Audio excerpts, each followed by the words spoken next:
Second question is, it was a nice surprise for Blazers fans here, is the story of Evan Turner.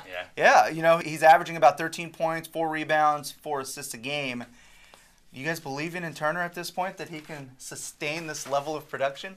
I absolutely do. And Evan Turner, I know, is polarizing amongst the Blazers fan base. Without a doubt, man. Outside of Myers-Leonard, he's probably the most polarizing player on the team. He's got his detractors, and he's got his people who view him favorably.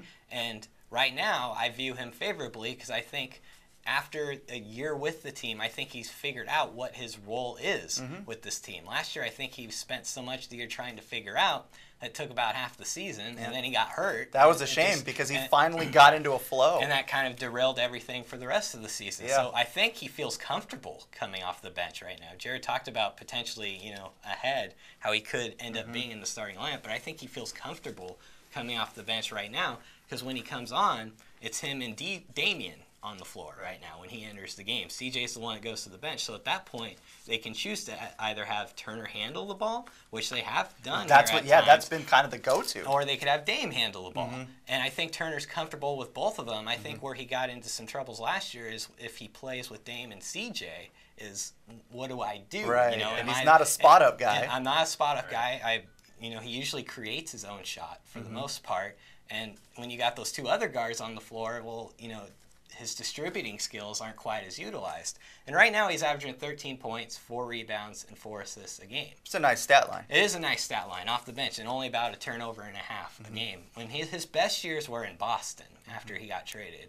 And over there, he averaged about 10, 5, and 5 in those years. And so I absolutely think he can keep this up. The points may dip down to like 11 or 12, so maybe one less bucket a game. But in terms of the rebounds and assists and everything else he's contributing, I absolutely think he can keep this up. No, I agree with you completely. I mean, the things he's doing right now are the things that Evan Turner does well. He's defending well. Yes. That's what he's always done most of his career. He's being a good playmaker. He's getting assists. He's bringing the ball up, running the offense. He did that very well in Boston. He's rebounding the ball. He's always been a good rebounder for his position. And the one thing he's doing a little bit better than he has in the past is scoring. And like you said, I agree with you. I think his scoring average will go down a little bit. His field goal percentage will probably go down a little bit. He's shooting, this is crazy. Right now on mid-range jumpers, he's shooting 64%, and on the right corner three, he's shooting 75%. That's insane. That's going to come down. But he's also missing a lot of shots in the restricted area and in the paint. He's usually really good in that area. So it's going to even out, but he'll probably come down a little bit. But he's playing great basketball, and you're right. It's all about comfort level. He knows his role in the offense. He knows his role as a leader on the defensive end of the court.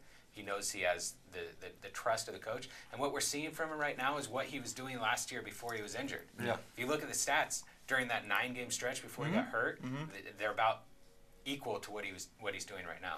A lot of setup stuff and his defense. I was really impressed with that. That hasn't dropped, and I think that's what they really need out there on the perimeter especially. I think that this is going to help Damian Lillard in the long run. Yeah. I just think that he adds that extra element. And I know haters are going to be out there saying, well, what about the $70 million? What about that contract? Is 13 points or 11 points worth that when he signed that contract? Is that what you expect out of him? Well, that's a good question. And I mean, it is a good question, but there's nothing we can change about that. Sure. You can't.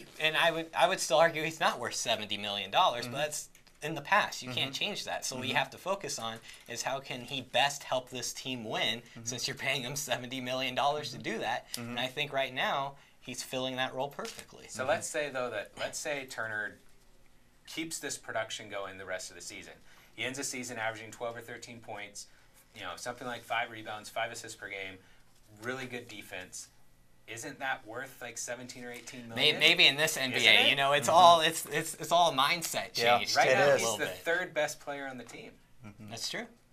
Through 4 games, you're right. He has been the third best player. He might end up living up to that contract after all. Wow, that's awesome. Bold take right there. Okay.